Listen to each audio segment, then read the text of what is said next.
Welcome back. This is Lauren over here at Planet Podcast. Today we are joined by Maria Iuliano with Fidgal. She is an author and a therapist, if I'm not mistaken here. And we're going to get into, she said she has a great story for us to tell, a peace therapist. She's got books here that we're going to put up in the description and let her talk to us about her story and a little bit of inspiration. I've worn a shirt appropriate today. Kindness is karma. This is one of my favorite designs that I wear because I think that it really kind of accentuates how we should live our life. People just need to be nicer to one another on a daily basis. So without further ado, Maria, let's give us an intro. Give us a little bit about you. Well, hi everyone. I'm Maria Iuliano, and I have a guardian angel named Fidgal.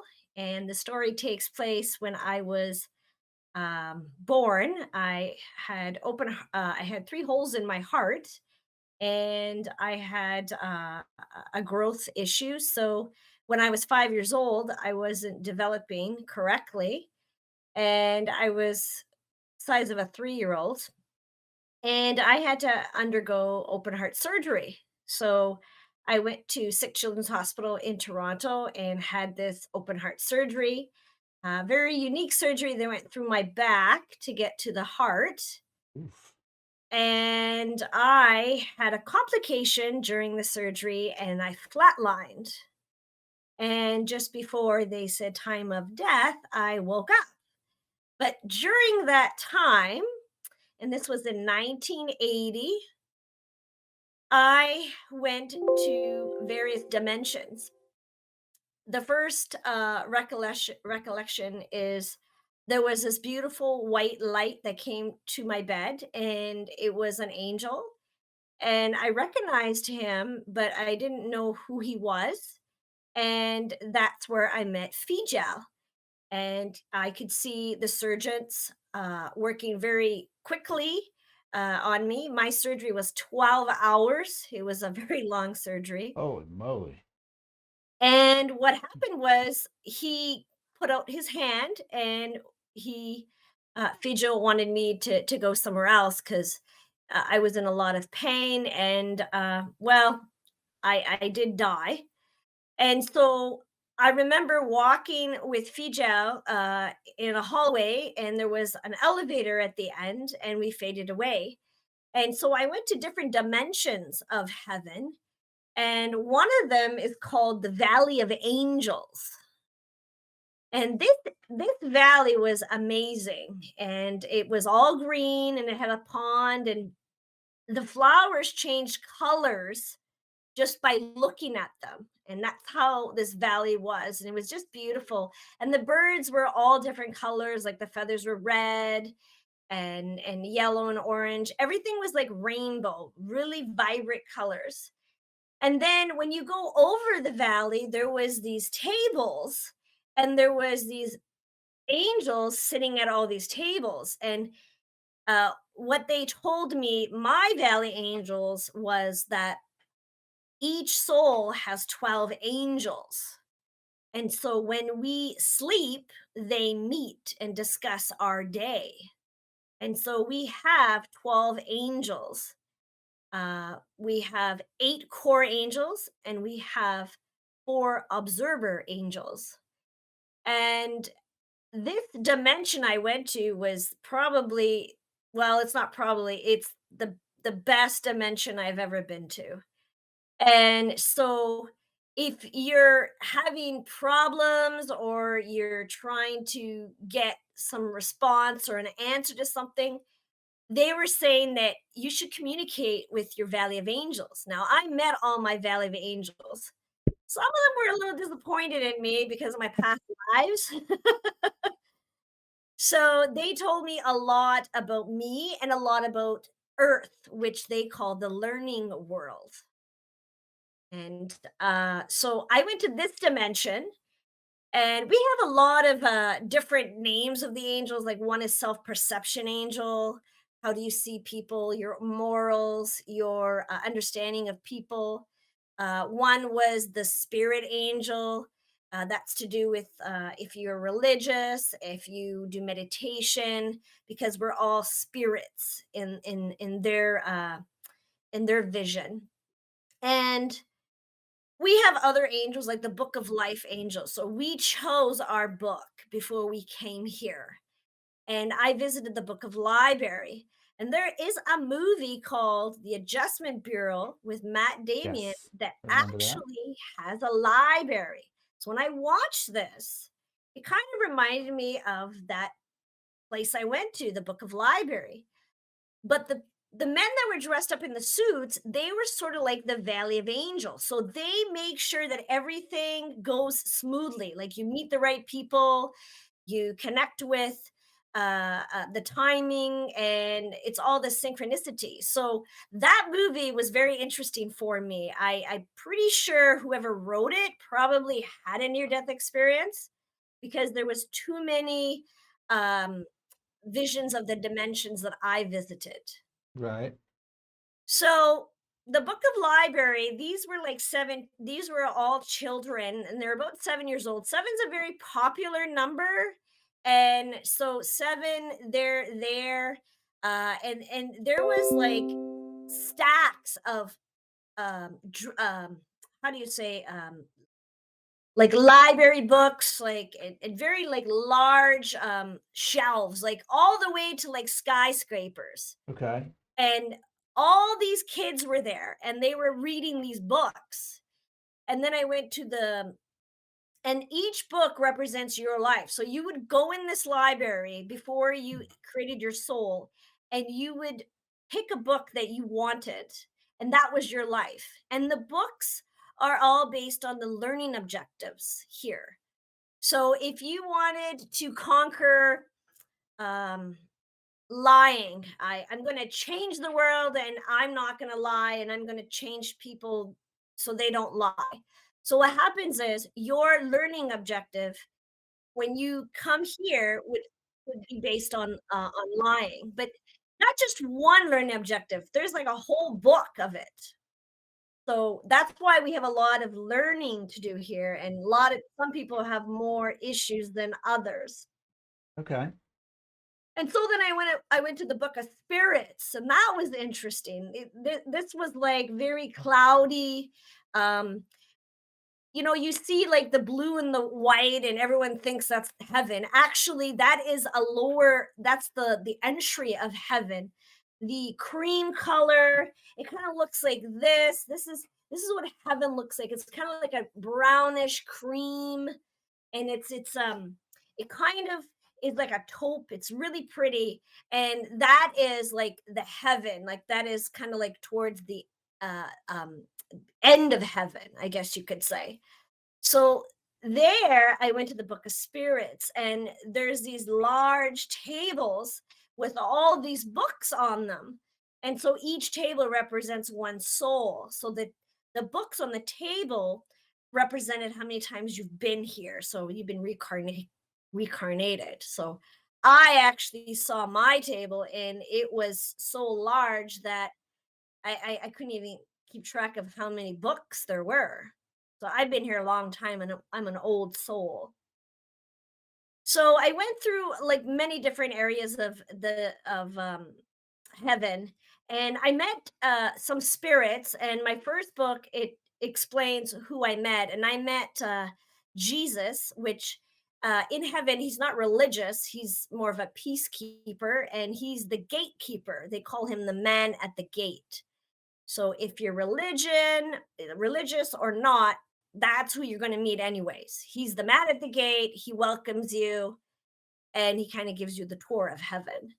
Okay. And then interesting enough, I was 5 years old and I met Albert Einstein. And now that was like very interesting cuz me and Albert, we did not get along at all. He was very odd because you don't lose your personality in heaven, and we just didn't get along. And I actually at one point I asked the man at the gate if I could just not go see him, and then we kind of became very good friends, and he wanted to tell me what was going to happen in the future. So he drew a lot of diagrams and pictures because I wasn't understanding his language. So I actually got the pictures and I drew them.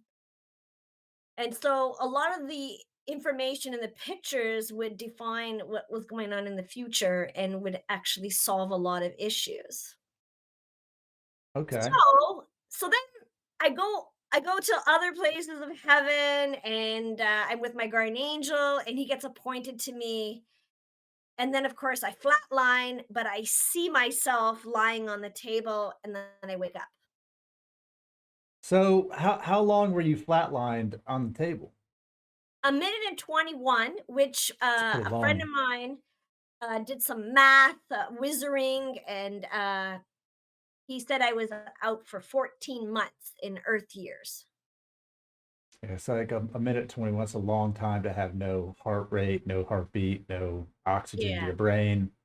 That's a So if you just sort of sit here and count for a minute and 21 seconds, it's a long time, you know? yeah, so I thought my journey ended. Like, okay, I saw heaven, everything was good, but then I woke up to see auras, and auras are energy fields around people. So I could see like blue, yellow, all kinds of colors. And as 5 years old, I was like, okay, I never saw these before. I wasn't, before surgery. So how did I end up with all these colors? So the anesthesiologist explained that perhaps I have an allergy to the anesthetic.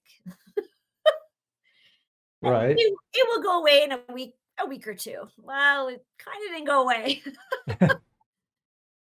So, and then I could hear a voice, and that was Fidgal. So I was like kind of petrified as a child. I had like this abnormal ability, and it was just like I was very nervous, and I actually told Fidgal many times to be quiet because I just didn't understand what was this voice that I could hear. And he tells me everything about everybody, and it's just like wow, it's like I'm downloading a lot of information. But as 5 years old, I wasn't ready for that. And so in 1980, yeah, not too many people believed in the near death experience stuff, and they weren't really opening up to spirituality. So you said that you ended up in a mental institution. So, um, Right. and I believe Shirley MacLaine, she wrote a book and she released it. And well, yeah, she got a lot of kind of, BS for it. And now I'm sure people are kicking themselves because that information would have been very useful in the 1980s.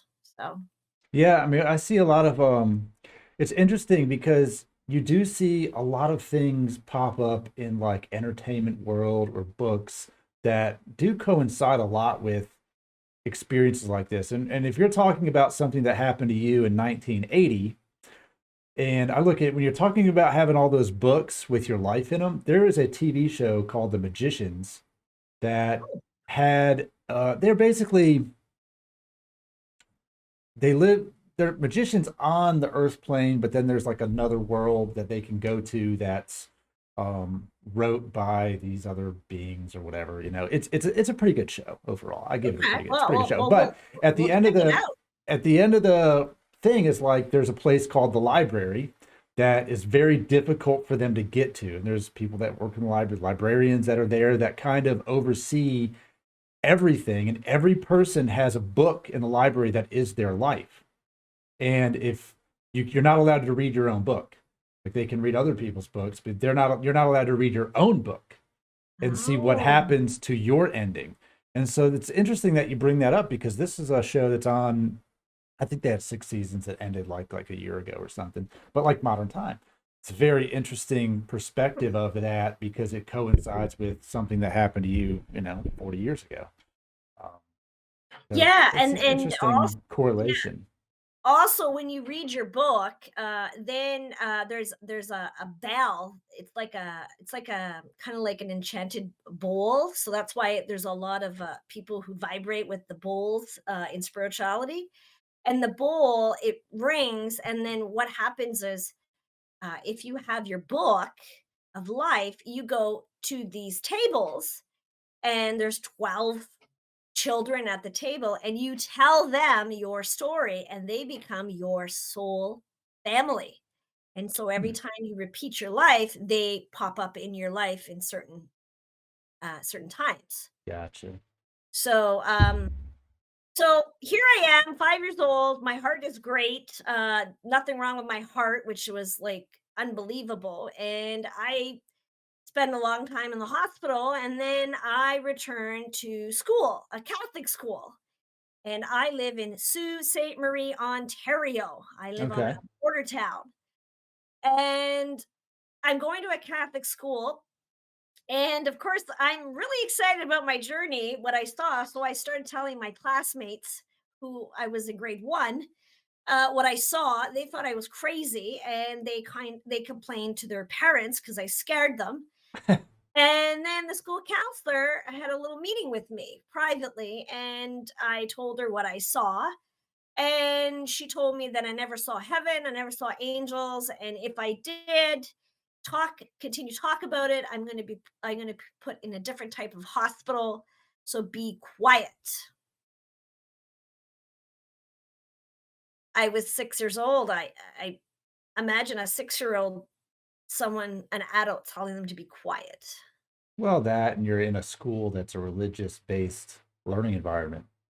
Like you're Yeah. in a place where that is their belief is that this is what where you this is the afterlife, and you grow up So on a set of morals, and then but at the end of I'm not a religious person. I grew up in okay. a Southern Baptist environment. Like I was, went to church every Sunday, dreaded it. Like it just wasn't. I didn't enjoy it. And when I got older, I look at everything in the world. And I'm like, I don't.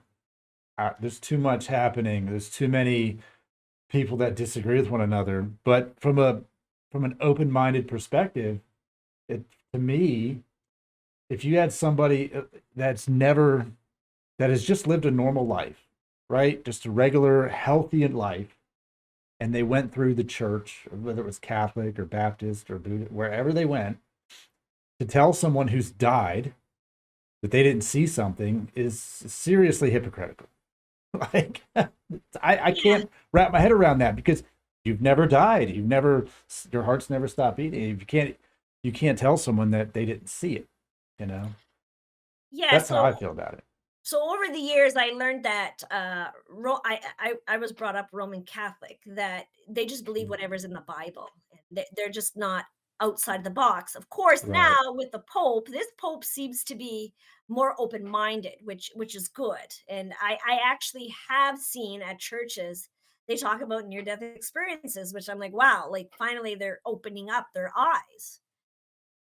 So what ended up happening in the school system was the nun found out of my story, and then they sent me to a psychologist, and the psychologist thought I was, not well as well. And they came to visit my mom and at my house. And so now I'm really scared because now they know where I live. So I just decided not to talk about it. And so I had to hold everything in, but I did my best, and I did tell certain people what I did see if I trusted them. And I didn't want to hurt my parents because I just got out of the hospital, and so I didn't want to go in another hospital. So I just was quiet, but these colors kept showing up on everyone, and I was like, "What do these mean?" And they kept changing. So what ended up happening was I had to tell my story, and I was telling certain people that, well, didn't go very well. And so the three, well, I call them the trio, the nun, the counselor, and the psychologist, they thought it would be best if I went in a behavioral class with learning disabilities. So I was stuck in there for years because of my story. Huh. Interesting. So I was moved around in different schools, bullied as a child, and all because of this story that I I know was true. And I had a lot of drawings that I did that I tried to remember about. So Albert Einstein, he would draw the drawings, and I would draw them with him.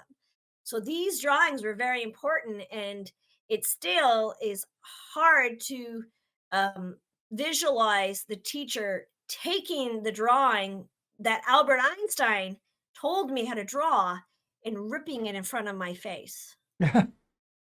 Yeah, Catholic school. I just have a vision of a Catholic school like that, and it's just like So, it's just angry so old my ladies. mother, though, my mother's a pack rat, and she last year she recently found a box, and what do you know? There was drawings from Albert Einstein Is that right? and the man at the gate, Jesus. And so I know a lot about what's going to happen in the future. I know how to heal uh, the learning world, and so I'm working slowly on a book, and yeah, so it's quite interesting. And then when I was in special ed, I I was involved with a lot of, well, behavioral kids, and I didn't understand why I was there. But this was actually a blessing for me because I got to see what the colors meant when you were angry. I got to see how someone when someone was lying, what the colors meant. So it was really interesting, and it slowed everything down for me, and I was able to see what each color meant. So everybody has energy fields, and if you don't, then I know that you are a spirit. You are actually not someone in this dimension. Right. And so what I did was I just took that, but in high school it was very hard. We're hitting like puberty. We're having like I went to a girls' school, again a Catholic school, and it was so bad that I could not stand to see the colors. It was just too much for me, and so my gift went away for a bit. And I asked for it to go away because I was getting what's called energy attacks. I come home, I was exhausted, I'd have to go to sleep. And then, of course, I had this voice, which Fidgal didn't talk very much because he knew that he was scaring me. So then, fast forward, finished high school. They told me that I probably would not do well in school going further in my education, that I have a wild imagination, all kinds of stuff they labeled me.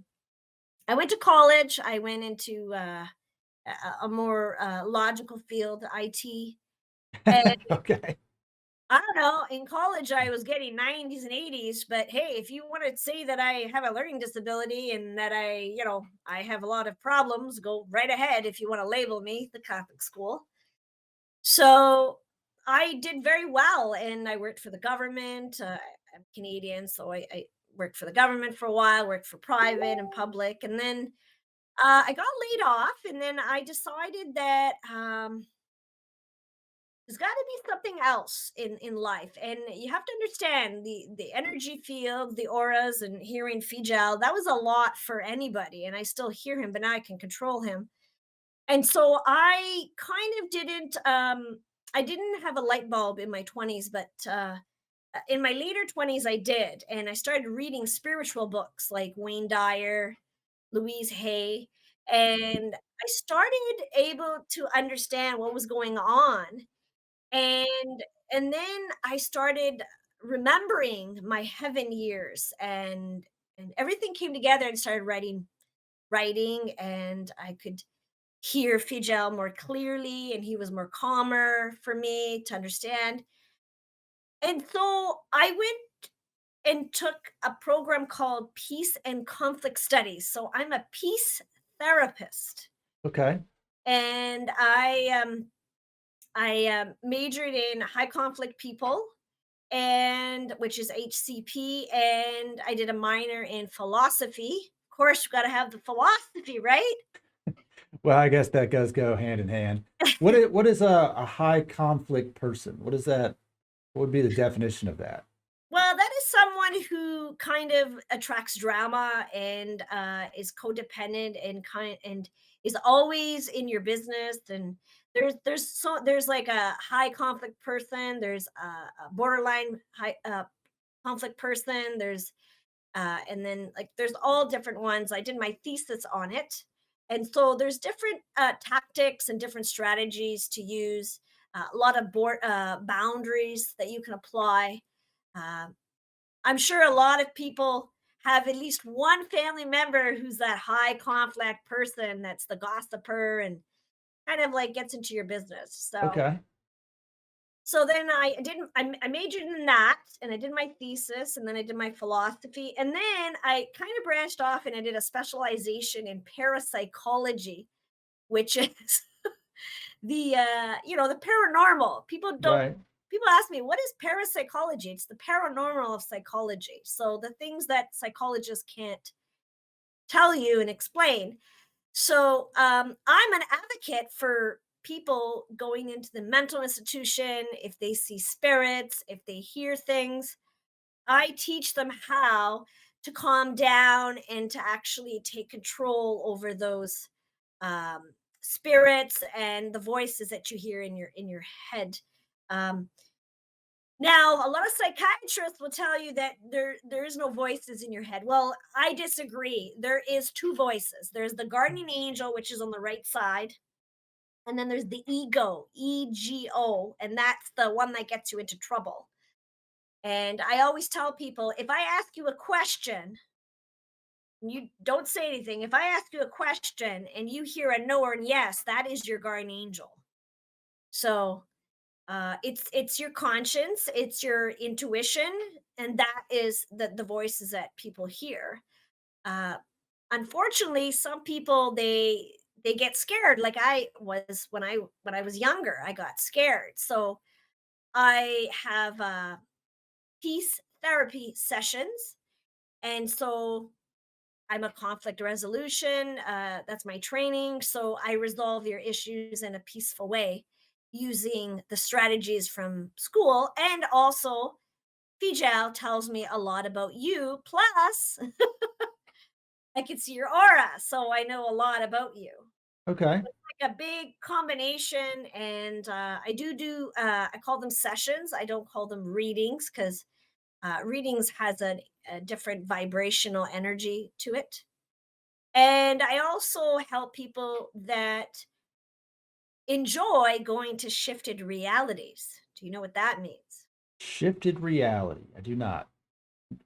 So these are people who are drinking, taking drugs, and they get Okay. high. Okay. That is a shifted reality. So, and I try to teach society that people's shifted reality, there's nothing wrong with what they see. It's because the majority of society doesn't see what they see, so then they label them crazy. Gotcha. So it'd be like a DMT trip or an ayahuasca trip or an acid trip, So something to that nature. yeah, so if I see three spirits and you don't see the spirits, and then there's like 10 more people that don't see the spirits, they just assume that I'm crazy, but I'm not crazy. It's just my shifted reality. Gotcha. Okay. So what happens is a lot of addicts they enjoy escaping, and that's called a shifted reality. They can't cope with this reality, so they'll go to a different reality. And it is dangerous because what you're doing is your soul is leaving the body and you go to these different dimensions.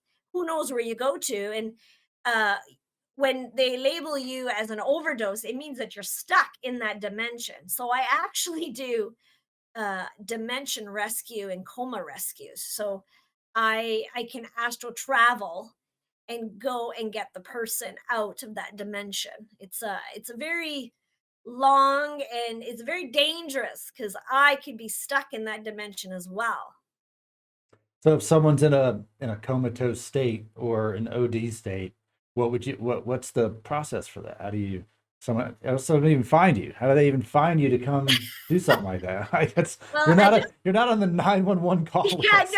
no. So I actually rescued my aunt. She was in a coma for 3 weeks and I rescued her. So what I did was, when you astral travel, which is out of body experience, the logical terminology is you would go to sleep and I would, like, my soul would leave my body and travel to another dimension. And it is difficult because everything has to be balanced in your life, and you have to really trust the universe and your guardian angel, because when you're in that dimension you have to call on the guardian angel to bring you back. And that's why some people don't do it, because they get scared that they're going to get stuck there. So then you're in this dimension and you have to find this person. They're usually stuck in a cave. They're usually, there's a reason why they're stuck somewhere. So they're either trapped or injured. So then I would try to find them and then get out of there. The issue is the dimension has different other issues, like monsters or other dinosaurs or other things that prevent you from coming back. So it's kind of like a roller coaster ride. I don't do very much of it because it's very scary, but I do know people that you can call on that do it. So, and that can rescue the person. So I do know how to do it. I rescued my aunt. She came back, and then the next day she died normally. So that's what you want. You don't want someone to die in like an overdose, or when they're in a coma, because that means they're stuck. Huh. And and that's why it's very critical that you do not pull the plug on people, because sometimes people will just wake up on their own, and that's because they're processing a lot of emotions, or they're stuck and they need to get out of there. So if you pull the plug, you actually keep them from coming back. So yeah, so that's my life, and I do give a lot of messages to people. I Out of nowhere, like Fidgal will tell me something and it's true, and then I give the messages and hope that they follow the messages. I always say I'm just the messenger. What you want to take with the message is up to you. Give me an example of a message that he gave you that you would give to somebody. What would that be like? So, there was a woman who came to see me. She was an older lady. She was Italian, and why I bring that up is because she was very old fashioned and from the Roman Catholic, conditioning. But she wanted to meet me because she knew I had heart surgery, and she was a friend of my family. And but she believed in this stuff, so she came to see me, and she had 4 sons, and every time she would talk about her sons and I give her information, I could see the number 4 flashing, 4, 4, 4. I didn't know what it meant, so I said, "How is your 4th son?" And she's like, "Oh, he's fine. He's doing good." She's like, "Oh, I'm more interested in my 2nd and my 1st son. Could you tell me a little bit about them?" I said, "Well, I keep seeing number 4, so I'm wondering if your 4th son, like, is he healthy? Is there, like, something going on with him?" She's like, "No, no, no. He's great. He's gonna have a colonoscopy in a week or 2, but he's fine." And I was like, "Okay, well." So I talked to her about some stuff, and I told her what to do, and she didn't wanna do it. So she had a home that was a beautiful big home that her late husband built, and she wasn't making ends meet. And so I told her that you need to, like, sell it, give it to one of your sons, or you need to, like, sell it, because, like, you're going to be broke. And she's like, "Oh, no, no, I have to leave stuff. I have to leave a house to my kids, and I have to leave the money." Um so what ended up happening was, I kept seeing still the number 4, and I told her, I said, "Well," I said, "this is the information I have for you." And she left. A week later, she called me, and she wanted to thank me for the session, and she asked me and told me that her 4th son is full of cancer, Oh, wow. That's not ideal. and the colonoscopy shows that he's not well. Right. And so she asked me, "Is he going to die?" And as a peace therapist, I know how to say things in a certain way, in a peaceful way. And I told her that you should spend as much time as you can with him. He died in 2 months, Yes, that's quick. From a colonoscopy to gone. 2 months. 2 or 3 months. And so I do get messages. And so what ended up happening was that happened, and she sold her house to her son. And she sold her house to her son. She's so much better. She's happy, she has money coming in, she's sustainable. And she went up to my mom and she said to my mom, and you got to understand, this is someone who's been conditioned by the Roman Catholic Church. And she told my mom, she's like, your daughter is a beautiful gift and you should really be proud of her. And so she told me that I changed her life. So do you find it, I guess it'd be the word I'm looking for is probably frustrating that you could experience something and you have your beliefs of everything that you've seen and experienced that are real, is real to you, and have a religious community that pretty much disavows everything that you think that you've been through because they don't believe that you've seen it. Is that frustrating? Because I feel like if it was me, I would be just extremely frustrated by that. Where every week you go to a church and you're told of all of these things by someone who arguably has never experienced any of it, and you've experienced something that coincides kind of with what they teach, but then they don't believe you. Like I would be so angry, I think, with that. Well, it was very frustrating. My mom dragged me to the church a lot.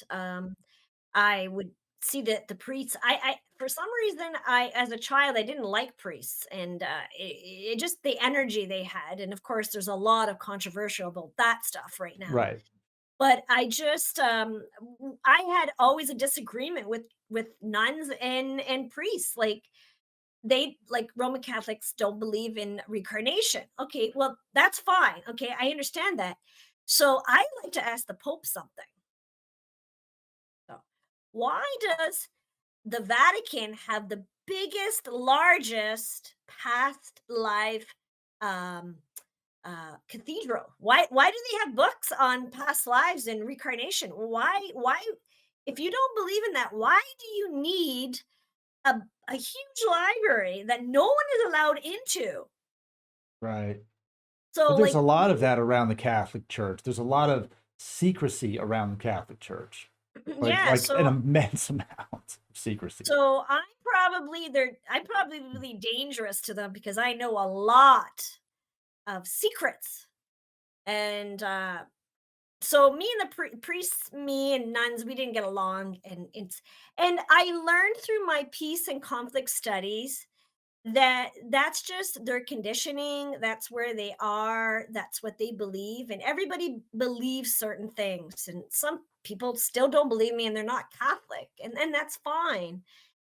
It's so um I've had the journey of accepting that that's what they believe, and that's okay. I have a different set of beliefs. And so, but I kind of challenge people by asking certain questions.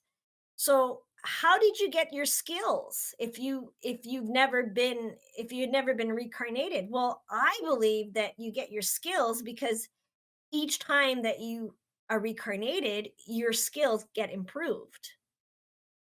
So, that's what I believe. The other thing is people that are children that are sick. Why are children sick? Well, because in a past life, you didn't resolve that illness, so you brought it to your current life. Hmm. And so I write about that as well. And there's a lot to do with past lives. You can have um, the best childhood, the best life, And then all of a sudden you become an alcoholic. How do you become an alcoholic if you had the best life and you had like everything going for you? It's because in a past life you had the same issue and there was a trigger in this life. So this is all to do with parapsychology. And this is what I teach. I teach this, and I provide sessions. But like again, some people more are into the logical. They just want to work, make money, go on trips, and that's it. Until they hit midlife. And then they're like, okay, there's got to be something else to life. Because when you hit midlife, you start slowing down and you start thinking about things.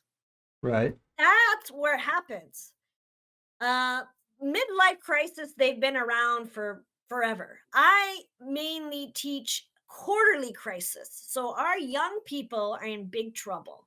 The people that are about 25, that are steering around 25, these kids are the ones that are probably the worst off because they have a lot of energy that they're not able to control with energy attacks. And I'm sure there's someone that changes jobs like no tomorrow, or doesn't focus on one career, or in school like they keep jumping to program to program. That they're having what's called a quarterly crisis, and that means they don't know who they are. And Albert Einstein, he was telling me that in the future there will be a lot of lost souls. So, and I have drawings and I explain how to resolve crises. And my first book is about me at 5 years old. I had a crisis. I had a crisis of spirit. And so I have some diagrams in there and I teach people how to achieve balance. Albert Einstein, I never knew why I met him. I said, what the heck am I meeting at Albert Einstein? I don't know anything about science. I don't even like it. But he represented the logical side, which is the left side. And he said that you need to have money, you need to have education, you need to have morals, you need to have all those things. Otherwise, you won't survive here. You'll end up on the street. And then the man at the gate, Jesus, he believed that you need to have the deep side, the creative side, the right side, the peace side. And you have to have both in order to achieve balance. And if one is off, then you have to build up the other one. And they taught me that. And so that's my whole kind of my whole thesis of my business is you need to achieve balance and you need both. And if you don't have both, what happens is you will have issues in your life. You will have problems and challenges because you're not dealing with both sides. Now, of Right. course, you can't you when I say balance, this is not balancing because one has to lead and one has to follow. So they both agree, Jesus and Albert Einstein, that you have to have one that um, slightly leads, and slightly meaning like a little bit. So 45% you follow, 55 you lead. Okay. Okay. And then, of course, Albert Einstein, which I didn't know how to pronounce his last name, so I called him Mr. Albert in heaven. I was 5. I wasn't very good with vocabulary, so I called him Mr. Albert. And he was telling me that in the future, people would be dishing and not understanding what the ego is here for. The ego is a survival tool. It is here to make sure that you have a roof over your head, you have money, because you need that. You need to buy food, you need to pay bills, things like that. And so a lot of spiritual gurus, they try to eliminate the ego, and you can't. You need the ego. That is your flight and fight. When you're in a difficult situation, you're not going to send them love and peace. Right. Your ego is going to kick in and you're going to say, okay, how do I get out of this situation? And so the ego will tell you, get a piece of wood and hit them over the head, or see if you can find a way out, like a window or something. So you need both. You need the ego and you need the deep side, which is the peace side. And so I, as a peace therapist, that is my motto for my business. So Okay. All right. I can get behind that. Hold on 1 second for me. Yeah, that's interesting. I always say that if you want to be happy in life, you have to experience sadness. You can't have one without the other. You'll never be happy unless you allow yourself to be sad. And a lot of people, bottle up those emotions because no one wants to feel that way. It sucks feeling sad. But I feel like you do. You have to have both ends of the spectrum to live a fully fulfilled life. How I feel about it, through my experience, anyway. well, yeah, exactly. In order to feel happy, you have to know what it feels to be sad so you Right. can appreciate the happiness. It's like a lot of like there's a lot of other religions that, like one calls it the yin yang, the Right. balance. Whatever you call it, it's just for me, I learned at a very young age that we need peace. We need peace with everything, all the areas in our lives. And that's why the Valley of Angels are very important because they will help you find peace. They know more than you know. They are behind the scenes. You might not see them, but they're there. And so if you're struggling with something, like for instance, like if you're struggling with finances, okay, I always use this as an example because people can relate. So they're struggling with finances. You could talk to your Valley of Angel, which is your financial angel. And that is probably the most interesting angel. And I was really kind of shocked to see a financial angel, but hey, we live in the learning world and money kind of talks here. So if you're having issues with finances, you should talk to your financial angel. Say, hey, listen, I really need some more money coming in. I need, can you send me some opportunities? But you're gonna have to do your part too. You're gonna have to start doing some networking. You're gonna have to start, applying for jobs. Of course, there's the natural lottery. So things like that. And it's important to understand that you need balance. And sometimes if you don't have balance, like if you have too much logical, see, here's the logical. Okay, this is the logical person. That's all they think about is money, a big house, going on trips, all kinds of stuff. And then they don't really have a heart. So they're kind of like here. So um, when there's a situation in their family, they're not going to know what to do. They're kind of lost. So you have to build up the deep side and the compassion so that they Right. can be leveled. And if they don't, they're going to have a crisis. Well, I'm facing that in my own life with someone that I care deeply about that thinks very logically, and she knows it. She's a very logical thinker. I'm going to put pros and cons on a piece of paper, and we're just going to write it down and see what makes logical sense. And to me, that's it's a unfortunate, sad way to live life when it comes to people, especially, and when it comes to relationships. You know, you, Yeah, you really just close the door on a lot of things to me. and there's more logical people that I've been introduced to, and that I could see the energy, and that's just where they're at. And sometimes they need a crisis, unfortunately, to wake up. And then but it can go the other way. You can be too deep, which means like you don't interact with people, you meditate all day, you don't go into society, you don't you're just very deep. And when you're too deep, you can fall into a depression because you're too in tune with your emotions.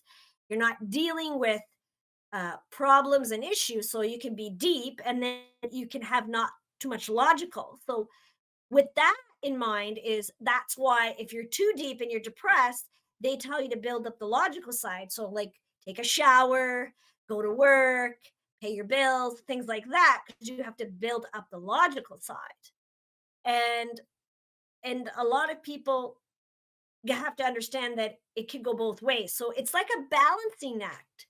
I always say life is like your emotions. You have to keep up with them. Okay. Yeah. And then there's the logical people won't keep up with the emotions. They'll just, and then there's the deep people that they they they take too much of the emotions. Right. So in my first book, Crisis of Spirit, I actually have tons of examples how to achieve balance. And it tells you if you're too deep, you have to do more logical. So I have a list of all the things that you can do logical. And then if you're too logical, which the world is, then you can do more deep stuff. And then you can achieve the balance that you need. And well, there is a point in your life that if you don't understand and listen, the universe will throw something at you. So you will wake up and start changing. And it will repeat the same issue over and over until you start solving it. And this is what the angels do because they know that when you're sleeping, they're like, oh boy, man, I can't believe that she didn't see that sign. Like, what is her problem? So they just keep repeating the same problem over and over until you get it. And there's a movie called The City of Angels with Nicolas Cage. Right. And Nicolas Cage, he represents one of the angels. And there's a scene that they're near the water and they're doing tai chi, it looks like. So when you don't listen and don't follow what the universe wants you to do, sometimes your angels will leave your table and they kind of need like a little timeout because they're kind of hitting their heads on the table saying, my goodness, I can't understand why they haven't seen. Like, it's like they want you to turn right, but you decide to turn left, even when uh, there's like a construction zone. Okay. And they get frustrated too, right? Right. So in the scene of the City of Angels, they're all dressed in black and they're doing Tai Chi. And that's kind of like a little timeout for them to regroup and to have faith that you will wake up. And they leave your table. And it's because you're just not getting it. And they will always go back to your table, these Valley of Angels. It's just they really need some time out because they're hurting. When you don't get the message, they hurt. They feel your pain. Okay. That's very Yeah. interesting.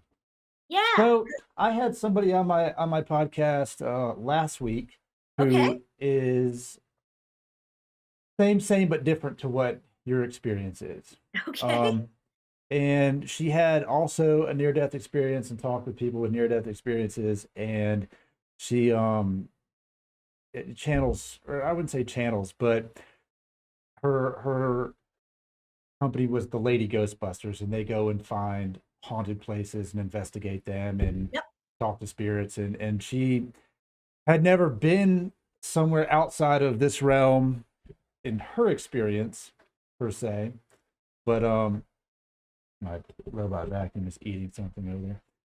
But but she would say that she would encounter places where there were spirits that couldn't cross over, they were stuck here, or some that didn't want to leave, and that they could travel back and forth from, through this dimension that they were in into ours, and stay here. Very interesting how a lot of the stories coincide from one person to another. Not always the exact same, but very similar experiences. Yeah, so spirits, logical people would call them ghosts, and people that more are accepting would call them spirits. And so my third book called Sleep, Sleap, it explains the in between world. And so I went to this dimension, and this is where the spirits kind of hang out. And this is called the therapy world. So when you die, you have a choice. You can either go to heaven or you can return to earth. Now, of course, everyone's like, I am not coming back to earth. But the truth is, when you're in the in between world and you're going through what's called your review life process, which is a movie about you, about your whole life, your journey. It's kind of like the movie Scrooge, the future, the past, Right. what your decisions that you made impacted everyone. And so when you go through this review life process, you have a little tiny bit of ego, which means the ego is not really leading your choice. And so you have more of a 95% or 90 deep. So you're really connected to your heart. And you also review your book of life. And if you see that you did not follow your contract, because a lot of people call it a contract, then you will choose to come back to earth. Huh. However, some people, they get stuck in the in-between world. And it's because they haven't processed all the problems and challenges that they did and how it impacted a lot of lives. So in the in-between world, you repeat the same challenge over and over and over until you can forgive yourself. And Interesting. sometimes people, they can't forgive themselves. And sometimes they just can't accept that they're dead. And also, some of them are mad. Think about it. You're I in a could see people therapy getting mad for session sure. 24 hours a day. You're in a therapy session. Okay. Sure, you're going to be mad. And what are you going to do? You're going to attach to something that you're familiar with. That's why there's a lot of haunted houses because they believe that that's their house. So their shifted reality is a blended reality. So they Huh. believe that they're still here. So they use a lot of our stuff. But the truth is, they're in a different dimension. So why do they come out at night is because it's quieter. You're in a therapy session. They don't want to be in a therapy session while you're on the computer typing and you got the TV on and the kids are screaming. So they come out at night. And so there are ways of getting rid of them, going back to the light. And the one thing you can do, and everybody can do this, is light candles, white candles only. What do you mean by white candles? So white candles, when you pass away, you see this bright light, and that is the entry of the different dimension. This is where you're going to go to your review life process. This is the door opening. So if you just like light a candle, a white candle, you're allowing somebody in the in-between world that may want to return and that can go through that door. Hmm. Now, a lot of people, they don't like to light candles. Well, guess what? If you don't light candles, then there's going to be a lot of spirits stuck in the in-between world. So I encourage people to use and light white candles. Okay. So yeah. Interesting. Yeah, so yes, so think about it. You're a spirit and you were drinking and driving and you got into a terrible car accident and you killed two people. You're going to repeat that therapy with your guardian angel and other spirits in that in-between world, and you're going to repeat that over and over and over. And so maybe you're not going to want to see that. So you go to a house or you haunt somebody else because you're just not, you're mad. You are mad. And so yeah, there's ways of getting rid of spirits. I have talked to them. My guardian angel talks to them through me.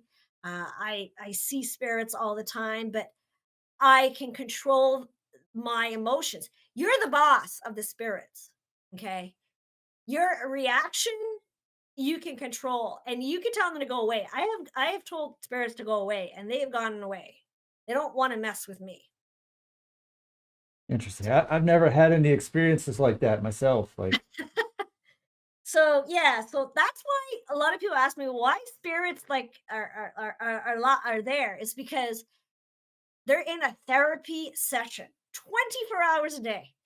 I think that would drive anybody insane. yeah, I think so. I mean, I look at, and I often wonder, like, we perceive our reality as what we can see, touch, feel, hear, use our senses. But when you go to sleep, sleeping for people is such an odd experience to me.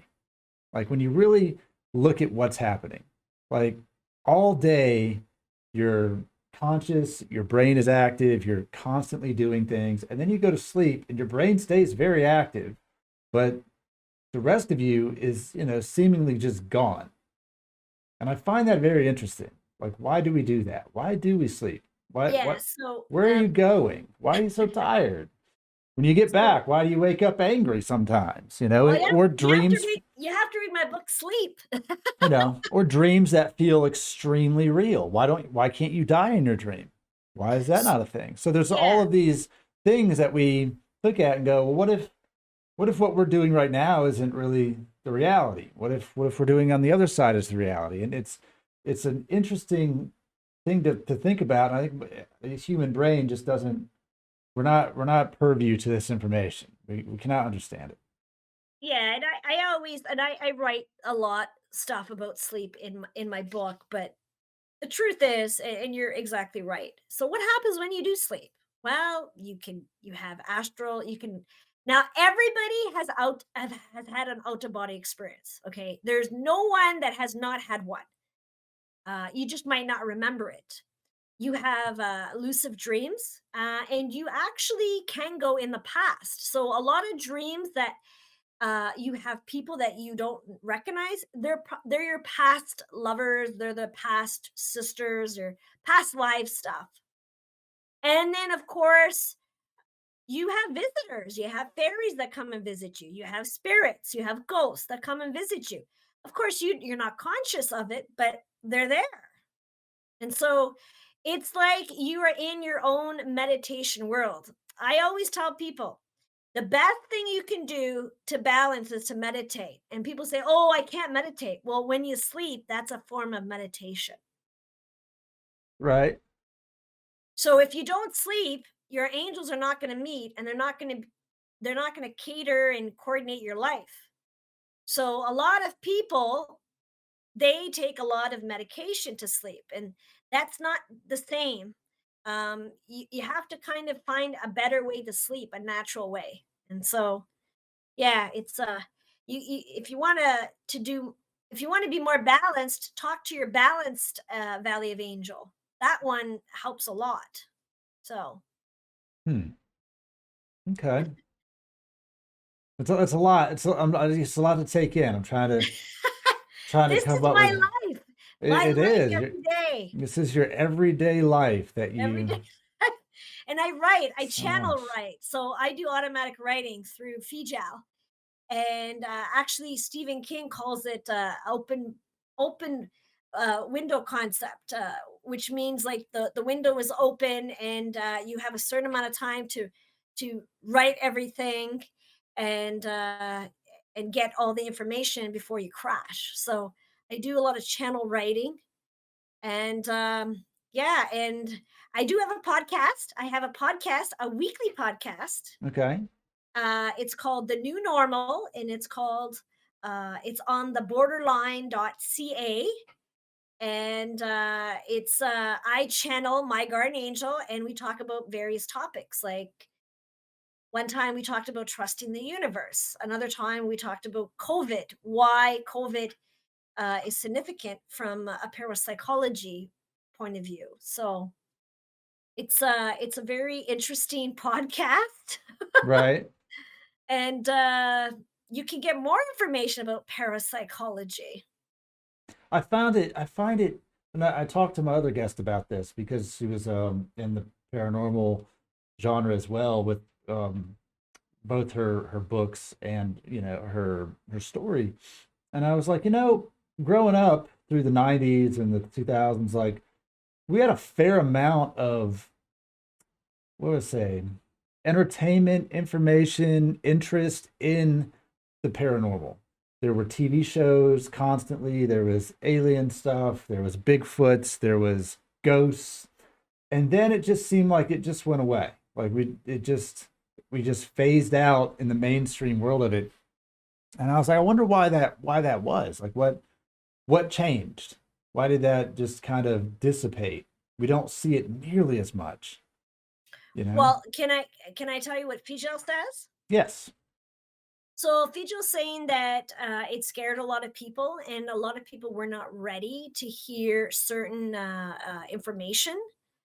He did say that it is going to get very wild, which means there's going to be more abnormal and parapsychology people that are intrigued, more conspiracy theories. And the COVID actually woke a lot of people up in having more of an open mind to parapsychology. So it's just like he's telling me in the 1980s. Nobody believed about near death experiences. When I was growing up, I actually felt bad for the people that were institutionalized because they had probably the most profound information, but because they didn't match society's normal person, they were institutionalized and they had a lot of very gifted information. So I I always say a prayer to people that are in the institution going through this because they know more than the doctors that actually put them there. Hmm. And so Fidgel's saying that in the 1980s, they weren't accepting of near death experiences. Now they are. They're like, "Hey, I want to know what's going to happen when I do pass away. I want to know Right. this." So to answer your question is people were not ready and people were getting scared. And there's only a certain amount of doses that Hollywood can give you. Hollywood knows a lot of stuff. They Well, know a lot. it's just, written by writers, and where they come up with their information or ideas or their vision of it. And I Yeah. mean, if you really we take what happens in our entertainment currently, I think, for granted. Like when you look and you watch a movie that's extremely CGI'd out, like something Star Wars or Avatar, Mhm. or, just pick Yeah. one, Guardians of the Galaxy, and you think we watch it as if all of it is real. We don't take into consideration that somebody, first of all, had to write it and write it in just a descriptive enough manner to tell another person to create it is something that doesn't even exist, and make it Yeah. work and function. And the vast detail that they put into movies Yeah. is So amazing. yeah, so that writer is channel writing. They're doing the exact same thing as me, but they don't say that. They'll just say I'm a writer. But they actually do channel writing.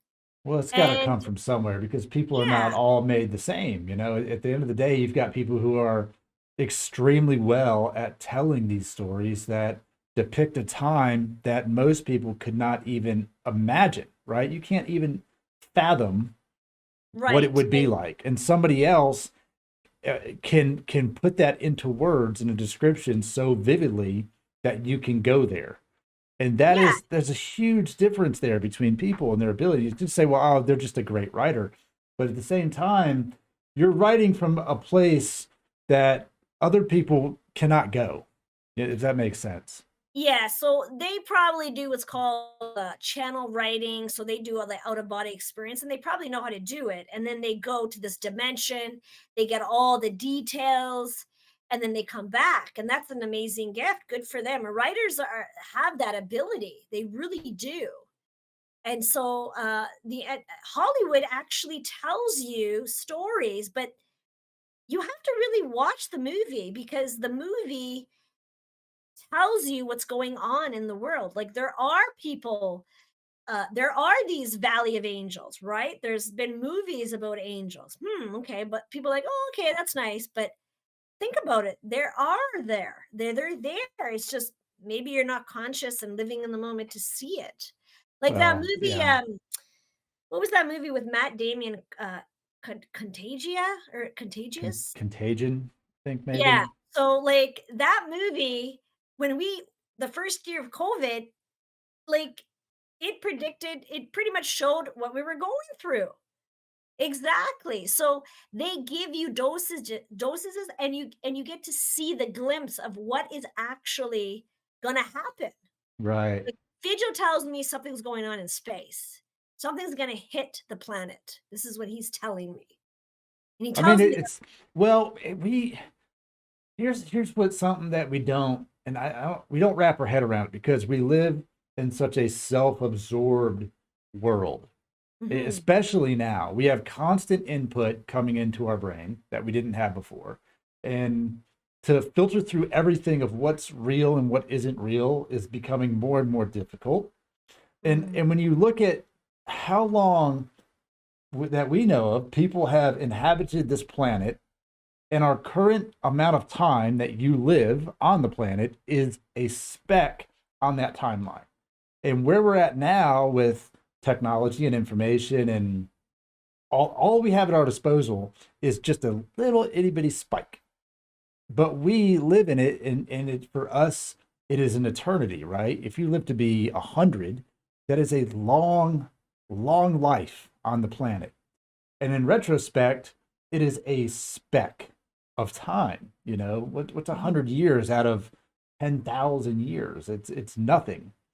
And so we're like, oh well, something could hit the planet. Well, yeah, eventually something is definitely going to hit the planet, right? Whether Well, we live to see it or not, that's a small speck on the timeline. Whether or not you will live and it will happen within the next 10 years or 30 well, years or he whatever. Vigil's saying the reason why he says this now is because there's a lot of movies about that. So you have to kind of watch the trend. What is Hollywood telling you? And so that's what we're saying. Like there's a lot of movies about that. So individual always asks me, okay, well, we're putting all this stuff in space, and sometimes it gets like detached and it floats. Where's it going? Like, where's it going? It has to come back somewhere. I Like don't that. know. Space is a topic for me that I look out there. Someone shows you a picture of a planet, and you're like, but is it though? Like, is that really a picture of that planet? Like, it's Yeah. so far away. And at the end of the day, it's just a bunch of ones and zeros. It's a digital representation of something that we see out there. What's out there? I don't know. We can't go out there. We can't. If you just look up at night and look at all of the stars and everything you see, your brain cannot really comprehend what that is. What does that mean? We just see little specks. It's Right. virtually impossible for you to take in the vast amount of information that would to understand that. Like, Oh okay, yeah.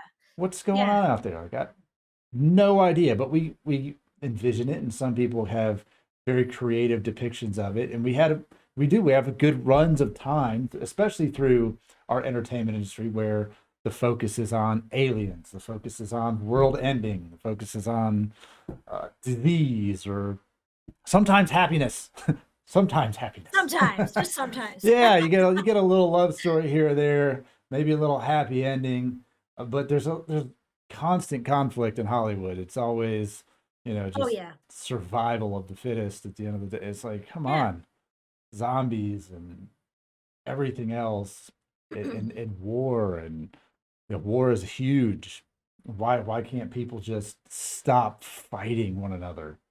Why is it a Yeah, constant it's fight? and like when I got my honors in peace and conflict studies, and anyone who causes drama or war, it's because they have the war inside them and they can't resolve it. So they feel that they can resolve it outside. So it's something that they're not able to accept. Well, And that you have to, but think about what you had to do to achieve, what you had to do to your whole life to achieve enough power to even be able to get enough people to follow you into a situation like you have to, like, somewhat like what we have happening right now in Europe. You're like, how did this man achieve this much power and strength to take a country to invade another country? How did that even happen? it's the You ego. know, The ego is he's very the well, he's got a ego big ego. very big ego. No The one's other denying thing is that. The other thing is he has a situation that the world is put in because it doesn't just affect them; it affects everyone. Right. Yeah, it does. I mean, it's a very good point. And you got to Mhm. wonder, like, over human history, there's just been so much conflict and so much death and so much everything, Yeah, And I, reincarnation to me is also an interesting one, because you constantly have new people coming into the world, and you constantly have people leaving the world, and you have to yeah, believe in everyone is different. Every single conscious person is different. You can meet a billion people, they will all be different people, right? No two people are Yeah. ever the same. No, and, there's actually I have a thing to say about why we're at 7 billion people now, like, and it's the fastest growing right now, of population. It's because a lot of people, they die, they go through their past life review, and they wanna come back, so they have an option to come back, so they come back. But in heaven, they release a certain amount of souls every year. That's just the basis. And then if you want to return, you also have that option. So that's why a lot of people are there. That's why we're at 7 billion. Now, what that means is people are not following their book of life, they're not fulfilling their learning objectives, their contract, and number one, they're not fulfilling their purpose. So people are not fulfilling their purpose, their passion, and they're repeating it a lot and when Hmm. they come back. And this is what I'm afraid of, that and there's, like, there's a lot of people saying, well, we don't have enough food for people, we don't have it's not going to be sustainable if we keep growing how fast we're growing. Well, the truth is, if you want to resolve that, you don't wipe them out with war or diseases, you help them to achieve their purpose, and then they won't come back. I see. Okay. I could wrap my head around that. Yeah. So, and that's something I learned when I flatlined. I didn't go through the gate. When you flatline, you go around the gate. And when you die, you go through the gate. And then I saw all the levels and who you meet and all that stuff. So it's quite interesting. Now, a lot of people ask me this. Well, why is your vision or your explanation of heaven different than all the other heaven books? And it's because heaven has a lot of dimensions. Like, we're talking like hundreds and hundreds or thousands of dimensions.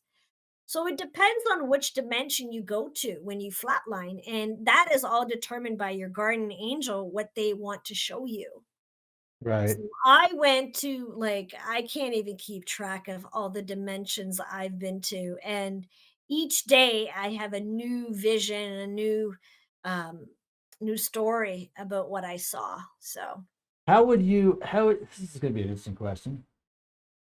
How would you how am I gonna word this? Let me think about how I'm gonna word it. How would you describe the psychology behind suicide?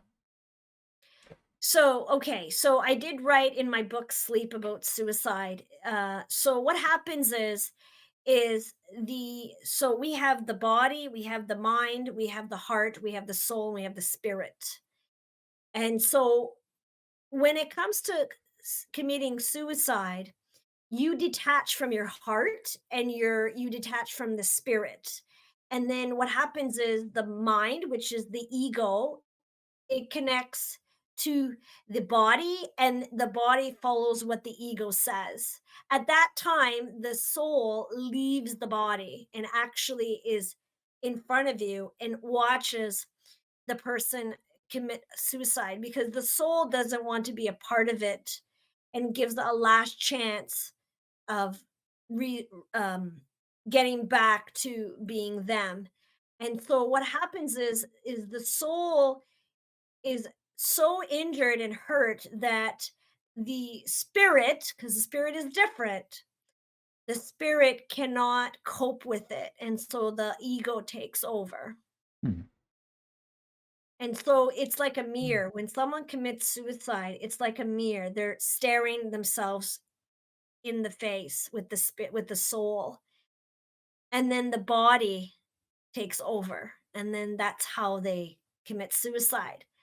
Now, when you commit suicide, you go through your review life process, and Fidgal wants to let you know that 100% they return, because they did not fulfill their purpose, they did not fulfill their contract, and they believe that they can do better. So they'll come back. Right.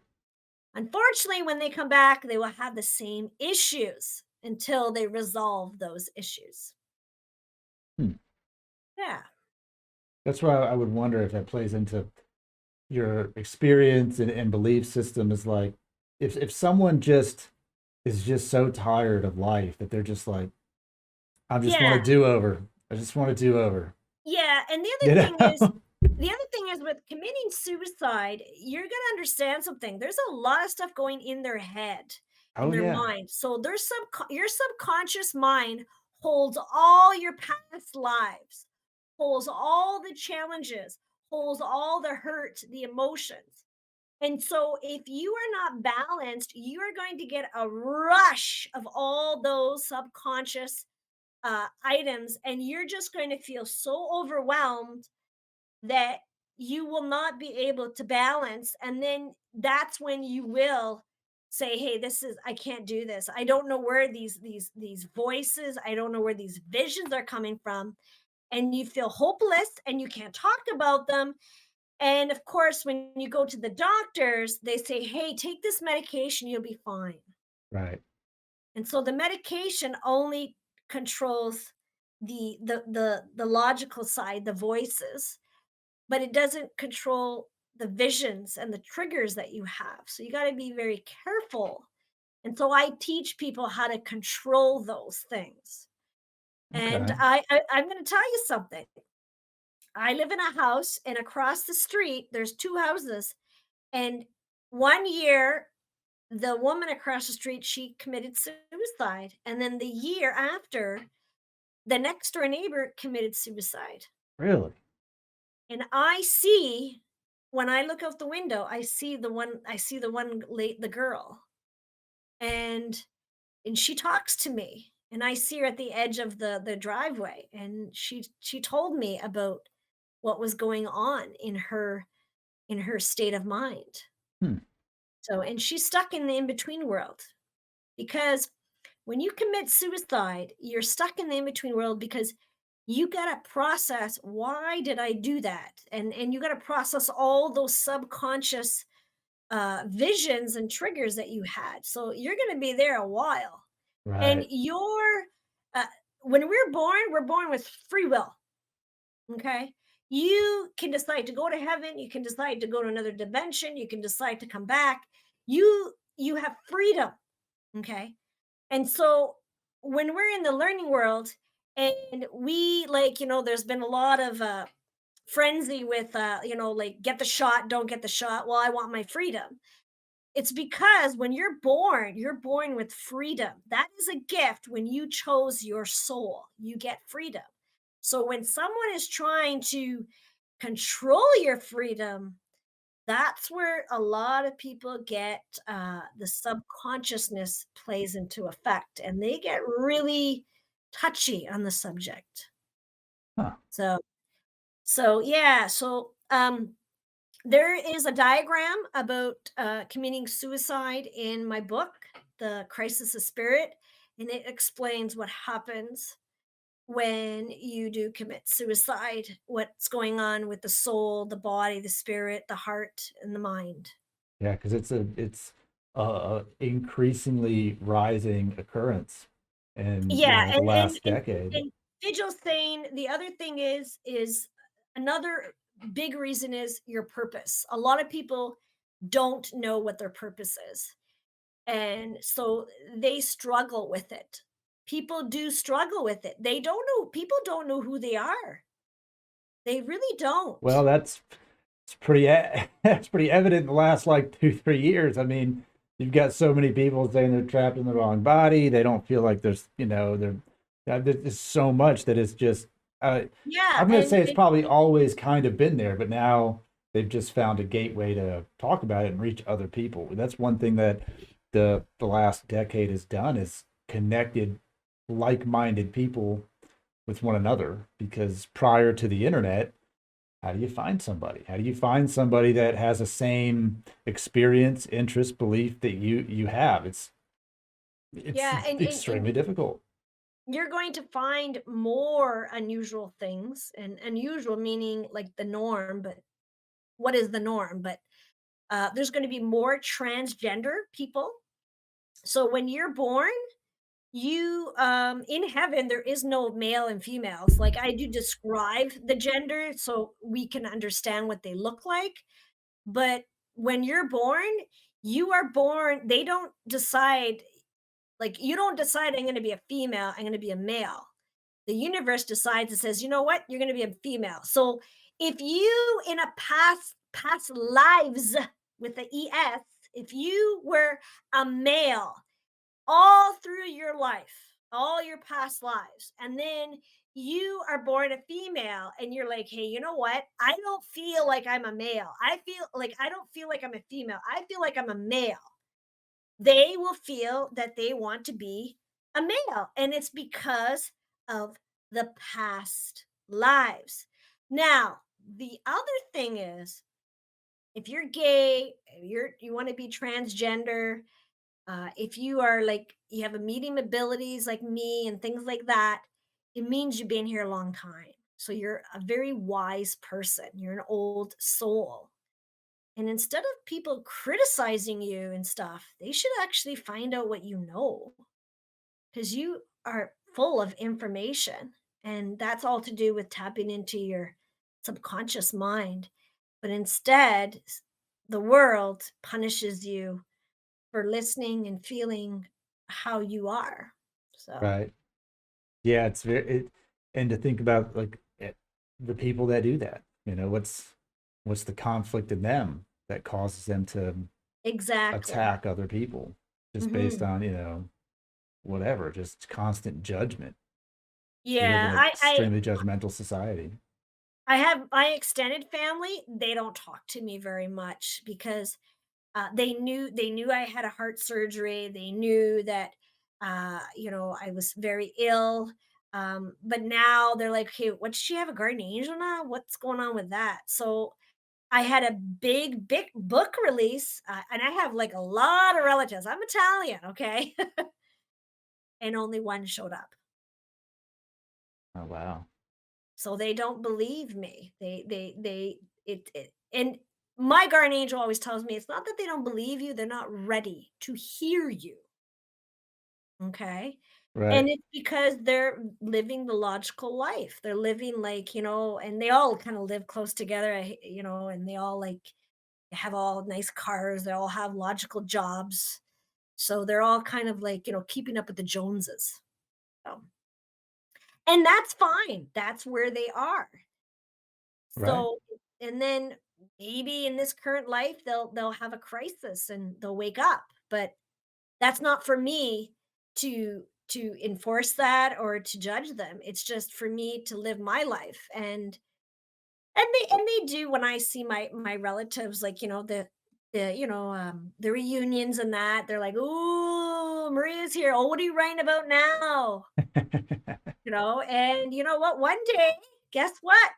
They're gonna all read my book and say, "Geez, I should have listened to Maria. I should have actually connected with her more." Well, it's the crisis thing is interesting to me because you have people who subsequently go through a good portion of their life, what we'll just say an average lifestyle, an average life, or maybe some, mild ups and downs, and then they will encounter some kind of crisis in their life that requires them to overcome it. And out of that comes, a major success story, whether it was prison or illness or, extreme loss or hardship. And then, you know, 2 years later, you see that same person who's, on top of the world. That's a Mhm. very common story amongst successful people. It's Yeah, like, and you need that motivation. It's hard to process when you have like you've fallen and you've lost everything, but it could also be a motivation and a tool for you to strive to find your purpose. right, And um the other thing is, when you have a purpose, there also has the letter P. Purpose brings you peace.